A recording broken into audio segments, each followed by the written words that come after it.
Hello, everyone. Welcome back to the L.A.M.E Book Club podcast. My name is Melissa. I'm Ellie. And we have a fun one for you today. But before we jump on in, if you don't already follow us on social media, please do so. We're at L.A.M E Book Club Pod on all the things, not just social media. Subscribe on YouTube, follow us, like us, love us, whatever you want to do. And if you have an iOS device, leave a review on Apple Podcasts. They mean the world to us, and we love reading them. So thank you for all those who have, and do it to all those who haven't. And that's all I'm going to say about that. But guess what? We also have a website, everyone. It's that's what I always say that. It's just lamebookclubpod.com. But we have merch. We have stickers and totes. And if you've listened to any episode recently, you've talked about all the things you can carry in the totes. The stickers are fun too. And if you're a Patreon member, you get 15% off. So do that. Yeah. And speaking of Patreon, welcome to our new members, Hefe, Lily, and Natasha. Thanks for joining, guys. Woohoo! Hope you have a blast. We are currently deep diving One Dark Window over there. And we have bonus content. If you've been here for the past couple weeks, you've noticed at the end of our episodes, we'll say, all right, Monday's done. But the after party continues on the Patreon. We'll do it today as well. And so if you want another 20 minutes of us, of yours truly, do you say of hers truly when you're talking about someone else? Oh, that's so of funny. Us truly. I think I would just say us truly, because I don't think I've ever talked about someone where I'm not included in that. It's truly us. We're over there. 20 more minutes. It's a blast. We laugh. We dish. It's a little more personal. I don't know. It's fun. That's what we've got. So I did want to start off today. I feel like we should do this more. What are you reading? Like right now? Oh, currently. That's an excellent question. I'm in the middle of like 3 books, if I'm being super honest with you guys, on all different mediums. So be proud of me. I have 1 audiobook, 1 Kindle book, and 1 physical book for the first time in forever. Wow. I know. Who is she? Who is she? So for audiobook, I'm listening to Daughter of No Worlds. And let me tell you guys, I'm having a really hard time with it. But I think it's the what medium. genre? It's fantasy. Give us a low. Okay. But I've heard really great things about it from literally everyone online. Can you give us like the most briefest plot? Don't even go into the plot. Just like, is it your typical shadow daddy, desolate girl? Okay. No. Give me a little. And I think that's why people, a little something. So it's slave, earns freedom. Has powers and is being, so where I'm at right now, I guess currently is being trained to then go back and free all of her friends. Okay. But like, and that's the thing, is like, I really, really like the concept. I think it's the narrator that is like really making it hard for me. Don't do it. So, but like, I'm like not even wanting to listen to it at this point. So I don't know. I'll probably go back and try reading it instead. So there's that one. I'm also on Kindle. Ugh, don't come at me. I'm reading like a real book. I'm like self-diagnosing my daughter with something. So it's a book about that. It's not fun. And which is why it's taking me a while to actually read it. And then I just picked up from ye local biblioteca because they had it. Road of Bones. Heard great things about that one as well. But I'm like 4 chapters in, so okay. TV. I will say I'm having a hard time with the names in this one, but it's very like I don't know. I'm never gonna. You're the only one I know that's just like I cannot with the names, and it's like it's just names. Well, here's what pisses me off. It's less about the people's names and more about like what they're calling them. Like, okay, for example, there's a captain, but the way that she spells it is Kaptein.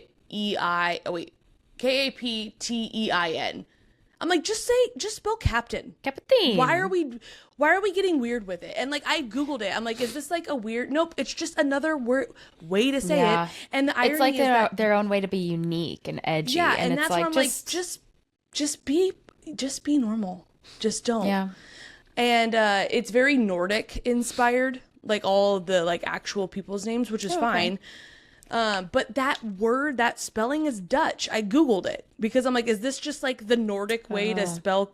And it's not. She so hates anyways, mixing Are those countries? Oh gosh. Yes.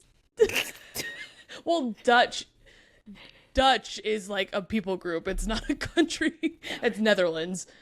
But she hates mixing the Netherlands and the Dutch and the what was the other one you said? Golly. All right. I said Move Nordic. on to ask It's me. fine. Ask me what I'm reading. Ellie, what are you reading?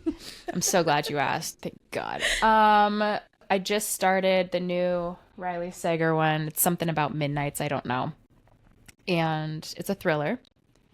I'm literally 2 pages in, so I'm at the embarrassing part. I don't want to go in public being like, I'm 2 pages into my book. I'm new to words. I can't read. Uh-huh. And that's it. I just finished the second Trial of the Sun Queen book. Okay. And I was not feeling it. It felt like Walmart brand ACOTAR. ACOMAF specifically. It really had too many elements that were similar, but just like trying as hard as she could to make them a little different.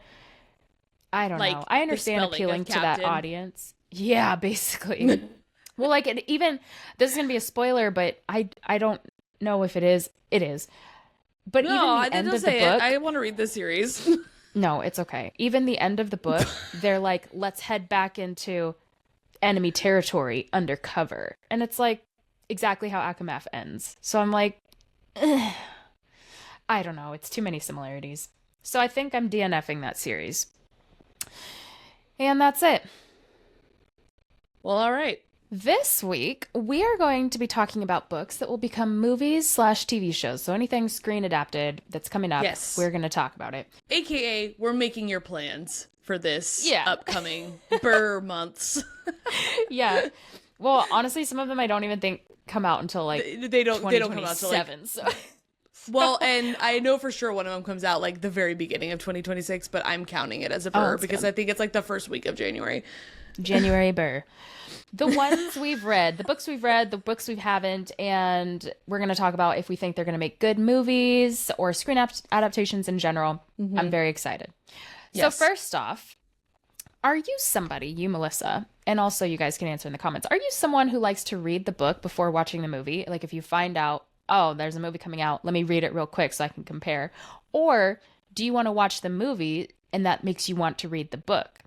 And I know that kind of sounds crazy, but sometimes I feel like I don't want to read something unless I know the ending is going to be worth it and the story is good. But then I'm also stuck with the like, but I did just see the whole plot, so why bother reading it? But I have found myself doing that a few times. You know, that's an excellent question. Until about 2 years ago, I would have said for sure movie. There have definitely been movies that I didn't realize. That I didn't realize were books.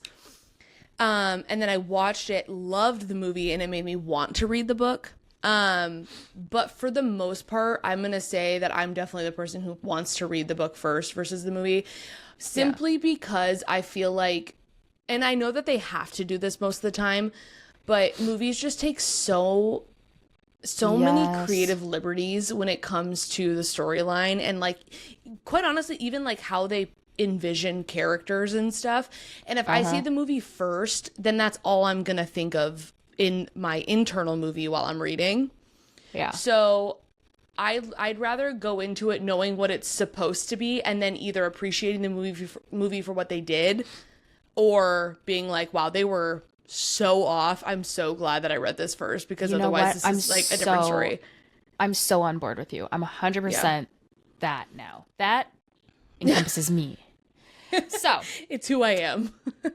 Up first on the docket is, I don't know if you all know this, but soon to theaters is The Housemaid by Frida McFadden. Yes. Ooh, is this her first movie, do we think? Because this book I don't know. was like her first like really big hitter, I think. So it should be. I'm off the ye old noggin. Yeah. So take this with a grain of salt. Yes, this is her first movie, I believe. Okay. But I am only about 25% confident in saying that. All right.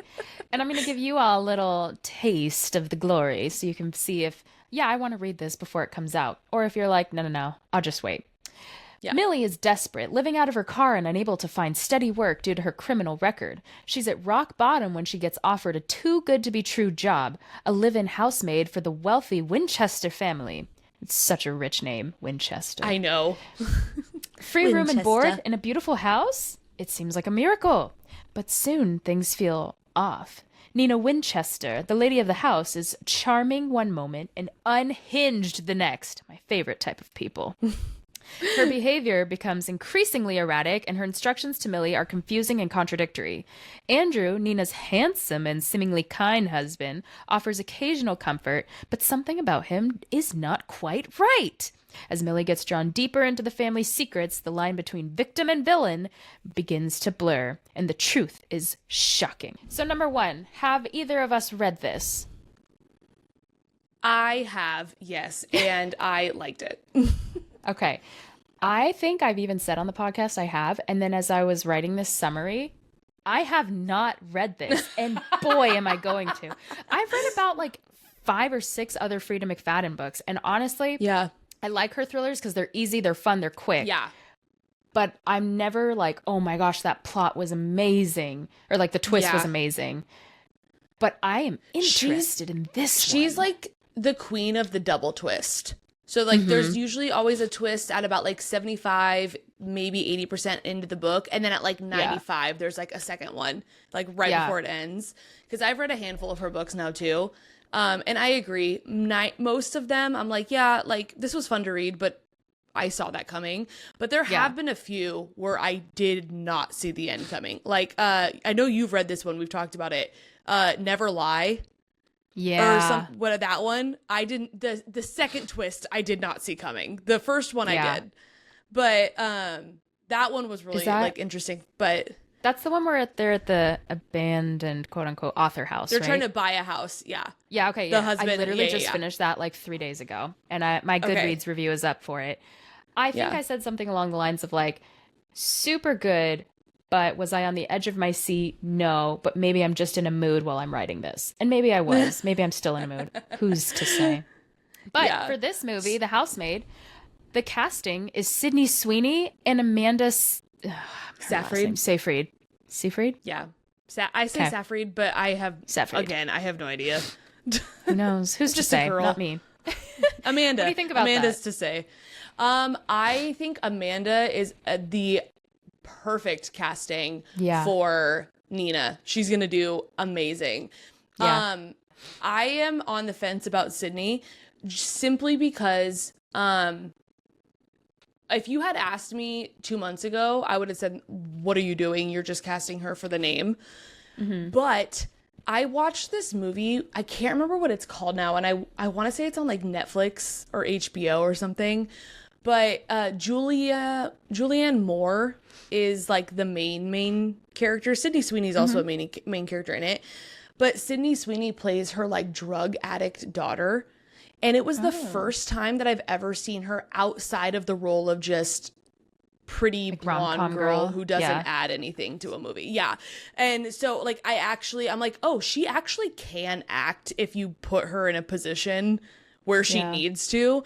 And so now that's where I'm like, I could actually see her doing really well in this role, but I also could see it just being a name thing. What I'm really disappointed that you didn't mention just now is who was casted as Andrew, because Tell me.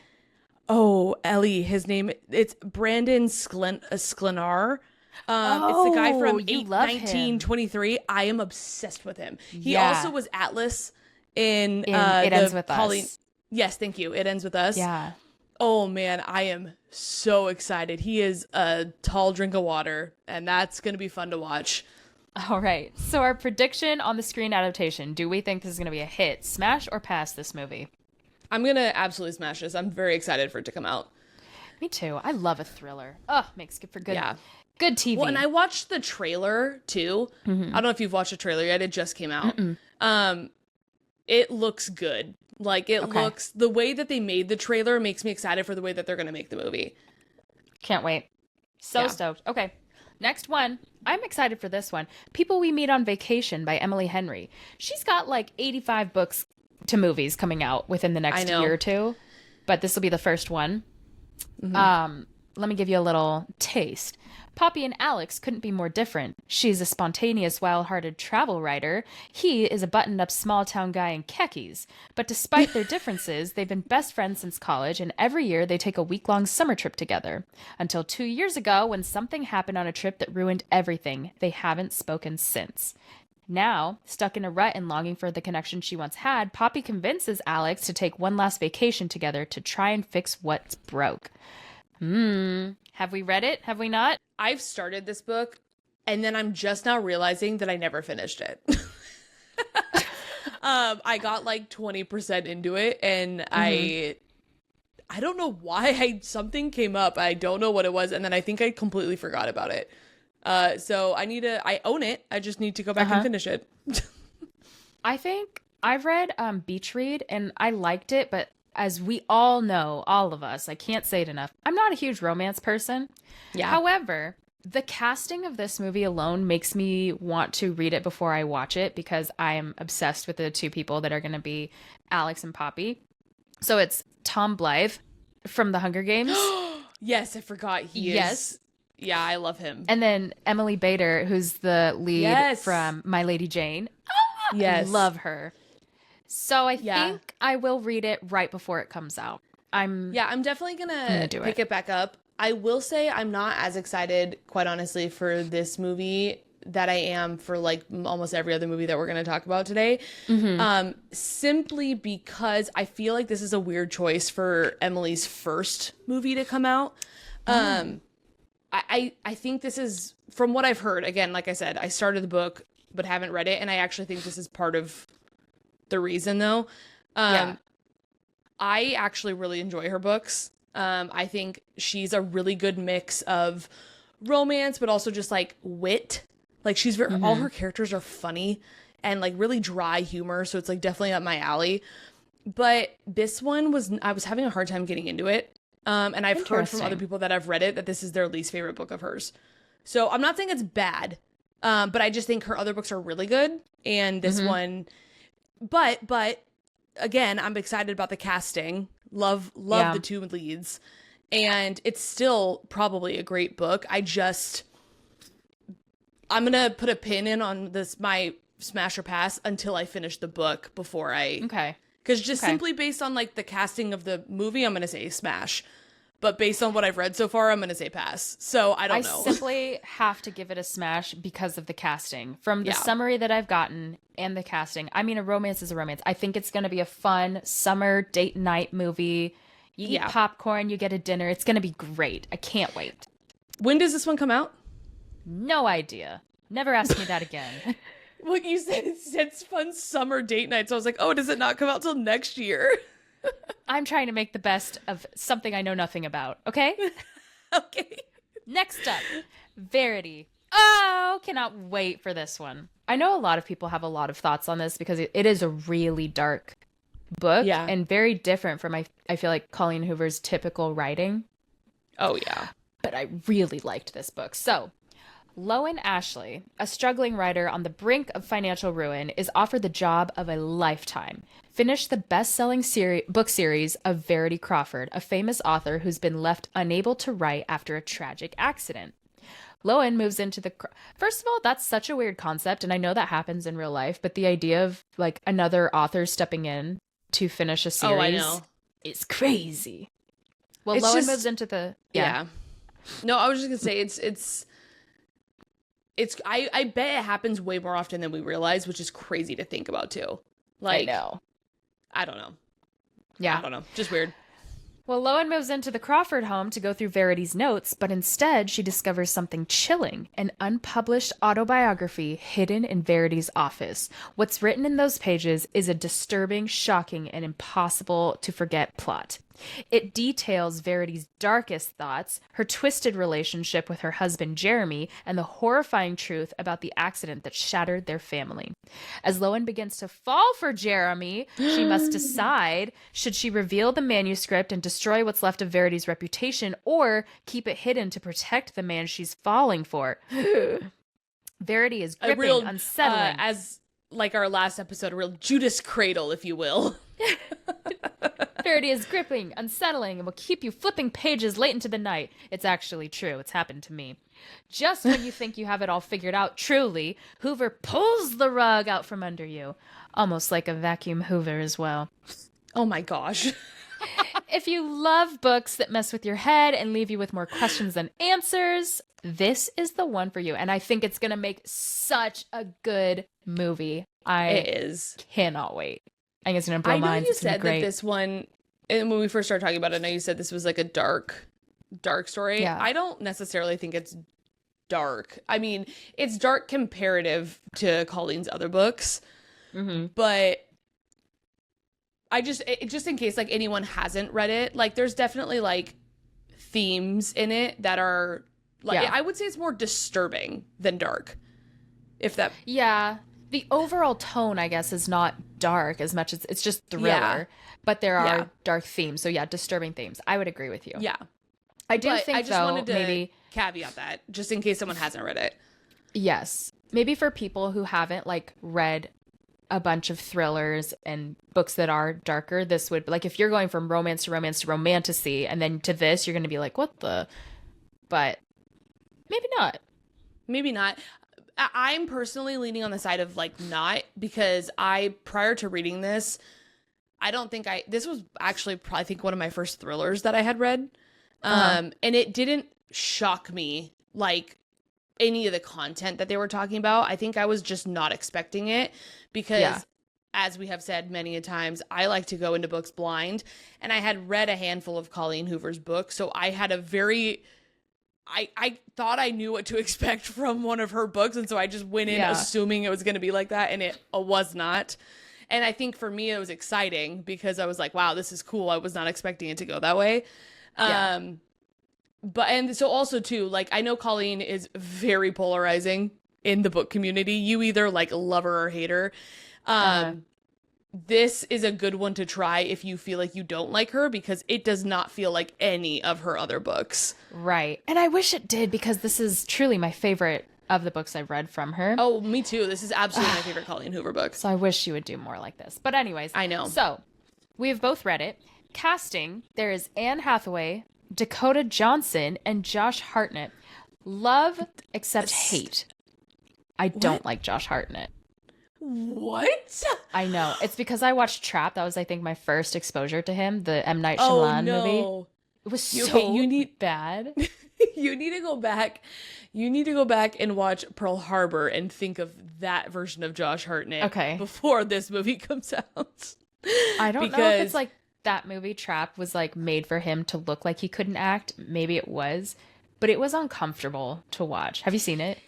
Yeah, I have. I don't think I didn't dislike it as much as you did, but I absolutely see what you're talking about for sure. I think I just have like a romanticized version of Josh Hartnett in my head because of Pearl Harbor. And it's young Josh Hartnett is to me the equivalent of like young Leo, like Titanic Leo. Love Leo. Like it's not now though, not now. No, not now. Good Lord. And I will say Josh aged, in my opinion, a lot better than Leonardo DiCaprio did. And so I think in my eyes, sweet baby Josh Hartnett can do no wrong, even though I know that that's not true. But I'm excited for him. I think I love Dakota Johnson too. She'll be a really good Lowen. But for me, the creme de la Edgar of this cast is Anne Hathaway as Verity. Yes. I simply 100%. cannot wait. She is going to do so well. No one will top my princess of Genovia. Wow. I hope she leans more into her, I can't remember the character's name now, but her Les Mis era of acting for this role. Fontaine. Thank you. That was my Hugh Jackman impersonation. Okay. Speaking of Hugh Jackman, I, for the very first time recently, watched Night at the Museum 3. Did you know that he's in that? No, I didn't even know they made a number 3. When I saw that on Disney, I was like, since when? The last one I saw was the Jonas Brothers as those little cherub angels in the that's Smithsonian. The second one. My oldest has been really into the first one, and then she figured out that there's more than one on Netflix, and now she's or Disney, and now she's decided that number 3 is her favorite. And so I've recently watched it a bunch, but Hugh Jackman makes like a weird cameo and they call him Huge Ackman. I'm not going to go into why, but he also in the weird cameo he is having in the movie is him in a stage play. Like, I don't know. It's just weird. Love it. It's so random. James Corden does like a street performance thing where like this was when they were promoting The Greatest Showman. And so on the Late Late Show, they like would have the cast of The Greatest Showman, like Zac Efron, Zendaya, Hugh Jackman, run out into the middle of the New York streets and start doing like a number. And then when the light turned green, they'd all run back and you're like, go, go, go. But the entire time he was calling Hugh Jackman huge. And it was just like the smallest little thing that near the end, Hugh Jackman was like, I think he's calling me huge. I think he's been calling me huge. It's so funny because he's Australian, right? Hugh Jackman? Okay, I was going to say, because I know James is British, and I was going to say, they have the same accent, but they don't. So maybe it's just James's accent? I don't know. No. It was a bit, but it was so funny. I recommend it. It's on YouTube. Anyways, Verity, I think we both can confidently say smash. This one's going to be so good. I'm smashing that super hard. Sunrise on the Reaping. I'm going to throw up. I can't wait for this one. Okay, I was like, is that a good or bad throw up? It's a good throw up. So, step back into the deadly world of Panem, but this time through the eyes of a young Hamish Abernathy, decades before Katniss Everdeen ever picked up a bow. I will spoil so much, so I'm just going to keep reading this.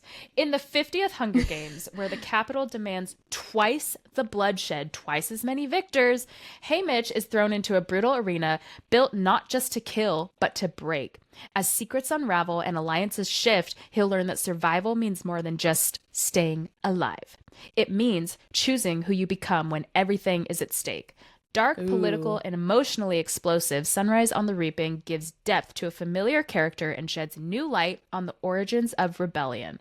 Let me tell you what, out of all of Suzanne's books, and I was a diehard Hunger Games fan. I was like in line at Barnes & Noble. I think it was actually Borders back in the day. Different bookstore. I was in line for Catching Fire. I was obsessed with this story. Sunrise on the Reaping is the best book she's written, and you may quote me on that. Incredible. I am ashamed to say I haven't read it yet. I know. But I will read it before the movie comes out, and I am very excited for it because I'm not...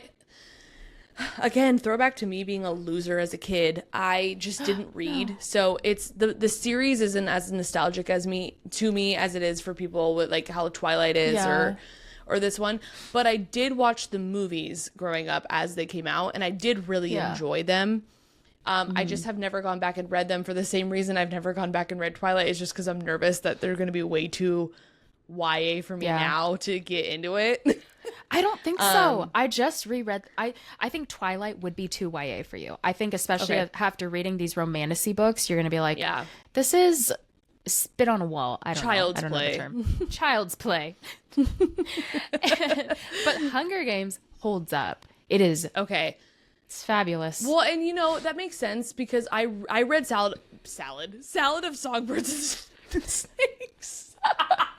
I read Ballad of Songbirds and Snakes, and I really liked that book, but I honestly kind of chalked that up to being a new write of hers. Yeah.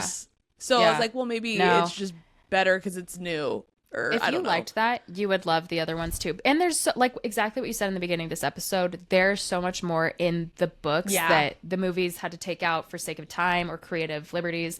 So I feel like you would be like, oh my gosh, this is so much better. And to be honest, Salad of Songbirds and Snakes was maybe not the public's favorite, including me. It was good, but I wasn't it felt obsessed. really random, but I enjoyed it. The movie was good though. That's a small case I think I really liked the movie because of the casting. Tom Once Blythe. again, back to Tom Blythe.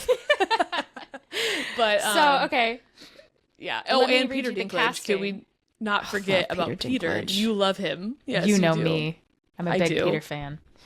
Let me read you the casting for this. I think you're going to freak out if you don't already know it.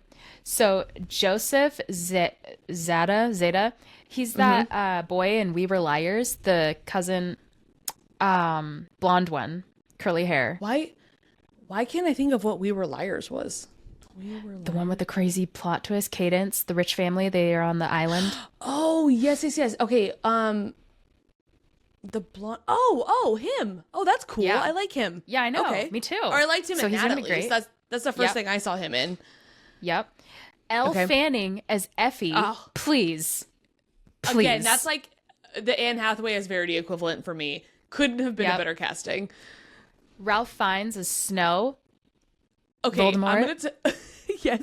I'm laughing though. I need to tell you guys when because I looked at our outline obviously before we started and I saw that Ellie had put this part together and I saw that she put Snow in parentheses next to Ralph's name and I thought you meant that he was in the new Snow White movie and that's how we should know him from, and I was like, Ellie, you are kidding me right now. The Voldemort, he's been in so many things and you're equating him to the movie Snow. But then I realized you meant the character and I started laughing out loud at myself because I was like, he's also not even in that movie, so I don't know what I thought. Lee, you are losing it. Can we also, though, I do need to speak on this. From Tom Blythe to Ralph Fiennes, which he's a phenomenal actor. Yeah. Attractive, but from Tom Blythe to Ralph Fiennes, that feels within like a just really like good 20 jump years for me. I don't know. I don't know. I absolutely co-sign that. That's my stamp of approval for sure. I need to see it. I don't know. Need to. I just feel weird. I think I got so emotionally attached to Tom Blythe that I'm like, I don't know. What I think is a weirder jump is the original actor who plays Snow and then thinking he possibly could have looked like Tom Blythe when he was younger. I think it's a reasonable stretch to assume that Tom Blythe could look like Ralph Fiennes, but I don't think it's a reasonable stretch to go to the original actor. But moving forward, McKenna Grace, who is everyone's favorite child actor, Maya Hawke, Whitney Peake, and Jesse Plemons as a young Plutarch. I love Jesse Plemons so much. Too. Also, again, a 15 out of 10 casting to play that particular role because he looks so much like the original guy. It's crazy. He does. He really does. I'm going to put myself on blast here for a second. I still think this, and I don't care if anyone disagrees with me, but I also now see how I'm wrong. Mm-hmm. I think that Matt Damon and Jesse Plemons look kind of similar. No, I think so too. 100%. Okay, thank you. But I said that. I've said that to multiple people and everyone laughs. They're like, "Are you kidding me?" And I'm like, "No, I see it. Thank you." No, they do. Thank you. You're right. All right. Amazing. Rest my case. All to say, this movie spared absolutely no expense. Look at the freaking lineup. It's going to be crazy. Prediction on the screen adaptation? Smash or pass? Absolutely Big smash. Oh, yeah. Yeah. I'm laughing at myself a little bit too because McKenna Grace is also going to be in another book that we're about to talk about, and I put next to her name "up and coming" because I didn't realize she was a child actress.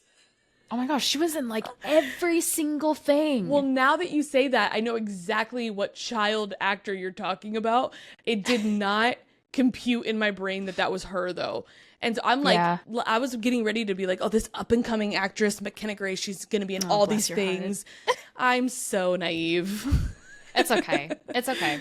The book I am most excited to see on, wow, that's actually tough. Between Sunrise on the Reaping and this one, I don't know what I'm more excited to see, but you can bet your bottom dollar I'll be at both of these opening nights.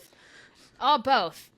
This one is Project Hail Mary, and I know I've mentioned this a couple times, but now I get to tell you a little summary. Ooh. A man wakes up alone on a spaceship with no memory of who he is or how he got there. The crew is gone, Earth is in peril, and he's the only one who can save humanity. From the author of The Martian comes a wildly inventive sci-fi thriller. That is a tongue twister. packed with the genius-level problem-solving, laugh-out-loud moments and unexpected heart. As our reluctant hero unravels the mystery of his mission, he discovers he's not alone in the universe as he thought, and what he finds might just change everything. So this book makes you want to be a scientist. I am telling you. I nary a science class for me in high school, in college. Okay. I still have no idea how you got away with. I slithered my way out of all of those for electives. I did do marine biology, if that counts. It does, I guess, technically, but like, I just don't understand how you only took 1 year of science in high school. I had to take science almost every year. What the heck? Know. It's because every year they'd be like, you need this for college. And I was like, are you sure? And they're like, well, it depends what you're going to do in college. And I'm like, I know I won't need it. And I never did. And then in college, I never had to take a science class. For me, this is not to brag. I am so dumb with science. Couldn't tell you how chemicals go together. But for me, it was not a do I really need this? It depends what you want to do in science. For me, it was, yeah, you can't graduate if you don't take a certain amount of science credits. So I was like, well, they lie. That really opens my eyes to the necessity of these classes. Whatever high school you went to, they lied. Yeah, you went to the same high school. That's why I'm so confused how you got out of it. I don't know what to say. But reading Project Hail Mary, I was like, here's my thought, and I kept asking this. Was this guy a physicist and someone who was really into astrology before he was an author and decided to involve all of those elements into this book? Or was he an author first and thought, I'm going to do a ton of research and put all this in? Turns out he's a total space nerd and then wrote books about it. So it makes sense to me. But I was obsessed. He did it in such a like reader-friendly way that I'm not sitting here feeling like I don't even like this because I don't understand it. It makes you want to understand it. And the character is down to earth. He's funny. I found myself laughing out loud multiple times. The story is so engaging. It's not all just like science, save the world. You know, it was just so good. There's sacrifice, there's heartache. It's beautiful. And it's going to feature Ryan Gosling as the main man. I know. Can't wait. That is what I'm the most excited for. Mm-hmm. Is him. So, I'm a big Ryan fan. Do you plan to read this before it comes out? I plan to, but then I keep picking up other books. So when does it come? Well, you don't know. I'm going to stop asking. 2026, early. Early 2026. We shall see. I do have quite a lot planned before early 2026. I've got a lot on the docket. I'm not kidding. I do. So yeah. Well, I mean, you have not a even book wise, coming, so. just living. Yeah. That's fair. Do you want to tell me about Regretting You? I know this is one you wanted to talk about. Yes, I will tell you about it. And I am very excited for this. Our good friend Colleen is coming out with has another book coming out. I don't remember the exact date, but I do know that this one's coming out actually really soon. It's late October, pre-Halloween, but in the 20s, I think, of October. So this year. Of this year, like as of recording this, like about a month from now. I've got to get crack-a-lackin'. You got to get crack-a-lackin'. And I will say, this was a one-day read for me. So I do think it's very possible for you to do it. I'm so excited. So, Regretting You by Colleen Hoover is a drama about a strained mother-daughter relationship that reaches a breaking point after a tragic car accident kills her husband, Chris, and her sister, Jenny. Morgan, is the name of the mother.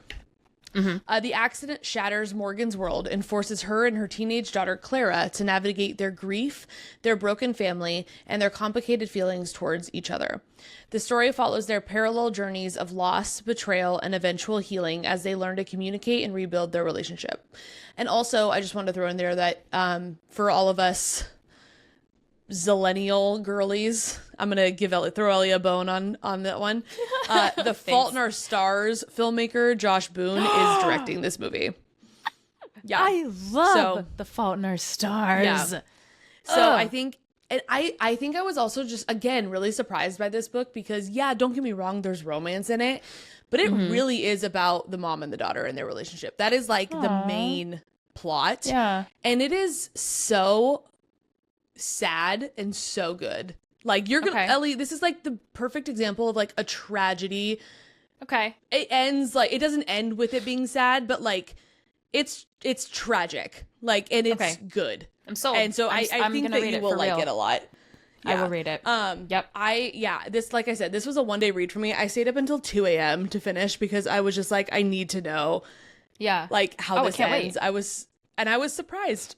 Again, I'm not generally obsessed with Colleen's books, but this one in Verity really got me. Like, love it. This was Love to hear it. so good. So I know you obviously have said you haven't read it. I have read it. Big fan. For the casting of this is our up and coming star, McKenna Grace. She's new to the scene. New to the scene. She's in all these movies. You guys have never heard of her. She plays Clara. Mason, I think his last name is Thames. He's the guy from the live action of How to Train Your Dragon. He plays Hiccup. Yeah. Okay. So he is Miles, I think is the guy's name. Who is like McKenna's love interest in the movie. Allison Williams plays Morgan, the mom. Dave Franco is a character. Shut up. He's still around. He's still around. Yeah. And actually, I think he's a really good cast for this particular character. He plays someone named Jonah. Willa Fitzgerald plays Morgan's sister. I can't remember her name right now. And then Scott Eastwood plays the husband. Son of Clint? And he's son of Clint. And he's one of the only blonde men that does it for me. So I'm excited. I think that was a good see cast. him in the Taylor Swift Wildest Dreams music video, I believe. You sure can. Yeah. So for our prediction of the screen adaptation, I'm going to say big smash on this one. You know what? I'm going to say smash because it's going to be a hot take, maybe. Drama aside, real world drama, it ends with us. I really enjoyed the movie, and I felt like it was good. And you know what really sold me, though, is that I came home, I was like, Grant, when it came out on streaming, I was like, Grant, you got to watch this. And he put it off for so long because he was like, I think I get the gist. I don't want to watch it. Well, I had him watch it, and he was like, I don't know if this is probably a little bit of a spoiler. This is a spoiler for It Ends With Us. But when it comes to Lily's like perception of, what's his name? Riles? Oh, like abuse towards Ryle her? or something? Yeah. It's very in the Stockholm movie, syndrome-y. Yeah, she's very like, it was an accident, and every single shot makes it look like an accident. And so Grant even was like, okay, I get it, but like you can really justify that as it actually was an accident. And then in the end, when it finally shows like, no, it was not an accident, he was like, oh, whoa. So that was kind of the big plot twist. Then he was like, that was a really good like add-in. Have you read the book? To see how people justify it. Mm-hmm. Okay, I was gonna say, because it kind of does that in the book though too, just like differently. I like the way that they did it visually in the movie, but it kind didn't of have Ellen DeGeneres as I the agree third as character in Dory. that the movie. Yeah. Yes, I do agree that they kind of dropped that whole thing. That was pretty dumb. But I like that they were able to bring that to screen. I thought it was well done. So I am looking forward to this movie. I will say smash. I had a hard time with that one. I think part of it really was like knowing all of the like drama that was going on behind the scenes kind of took me out of it a little bit, but also I just wasn't a huge fan of the casting. I like them all, but like the only person I liked was Brandon. Yes, they should have been, and they aged her up on purpose so that Blake could play the role. Yeah. Like, I don't know. Which is fine. It was Colleen's first like movie out. You want a big A-lister that's going to be great for views, and it certainly was. Yeah, I don't know. I have thoughts on it. Were crazy though. Her outfits were so stupid. Yeah, I don't know. Wow. It was not. It didn't hit the mark for me. The book was also. It was good. Like I enjoyed it, but I like this book significantly more than I like that book, anyways. And then I think the casting, based on what I've read, the casting feels really good for this, all the roles in it. It is McKenna Grace's first movie, but it's going to be It is her first fabulous. movie. All right, last but not least today, we have The Long Walk. This is a Stephen King book. It was, you know what? It was good. I actually think I would redact my 5-star rating and give it 4 after it's marinated in my mind a little bit. So I'll give you a little summary. It's like this totally messed up story where 100 teenage boys are forced into this government-run competition. They volunteer, so it's voluntary. I was going to say, are they forced or are they volunteering? No, they volunteer because whoever is the last one standing gets like riches beyond their wildest dreams and one wish, right? So they have to keep walking, but there's no finish line. It's whoever is the last one. And if they slow down or stop for any reason for too long, they get shot. Seriously. Yeah. So, in the book, it's 4 miles an hour. If you slow down, they give you 3 warnings. If you don't speed up within those 3 warnings, that's when you get killed. But in the movie, they made it 50 boys and 3 miles an hour. So stakes were lower, but it was still good. I don't know. I mean, have you ever, if anyone has done 12-3-30, 3 miles an hour, I recognize that that's an incline and this isn't maybe always at an incline, but no, it's not. After a while, 3 miles an hour still is not nothing. It is. And they go up to like 300 miles. I mean, they're walking insane amounts of walk. This is like Forrest Gump level distance. What I love, though, is the conversations in the book. They break down these kids. They start to realize, like, I don't want to walk anymore. It's very intense. It's very terrifying because you really can relate to these characters. And, like, if I put myself in this is what I'd be thinking. And they're thinking the same thing. So it's very, this could happen to me, like, kind of esque. You know what I'm saying? But it's dark. It's emotional. I did go see the movie. So this is one that's actually come out, I think, last week. I did not like it. I'm going to pass on the movie. I think it was a good book, but to screen, there was not enough story in it to make it worth 2 hours. You know what I'm saying? That makes sense. I mean, if the book is mostly just like character development and dialogue, I could see how that would be not as good, make for not as good of a movie, unless they do it right. And if it sounds like they didn't. And so much of it was like the main character thinking in his head. So I'm like, I wonder if they're going to make him like his own, you know, you hear the narration, but he's not actually talking. They didn't do that. And so you have to kind of assume what he's thinking. And I felt like so much of his development was in his head. So gotcha. It's a pass for me, but it does star David Johnson, Cooper Hoffman, and Roman Griffin. He has a small role, but he's the main character from Jojo Rabbit, that little kid, really cute one. Off the top of my head, I don't recognize any of those names.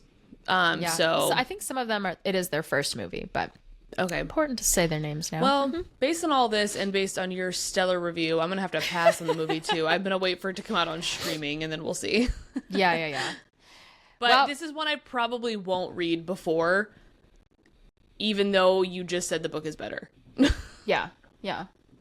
Well, okay. So that is all for our Monday episode. Let us know what movies you're excited to see. If there's any that we didn't mention that you're like, you got to read these books. Yeah. But as always, if you can't get enough of this, join our Patreon for the after party where we're going to rapid fire some other books to screen adaptations that we didn't mention that we are so excited for. But to add some drama into the mix, we're going to mention some that we are quite frankly not excited for and ones that personally make me so mad. So we'll get into it. Until then, see you guys next week. Bye.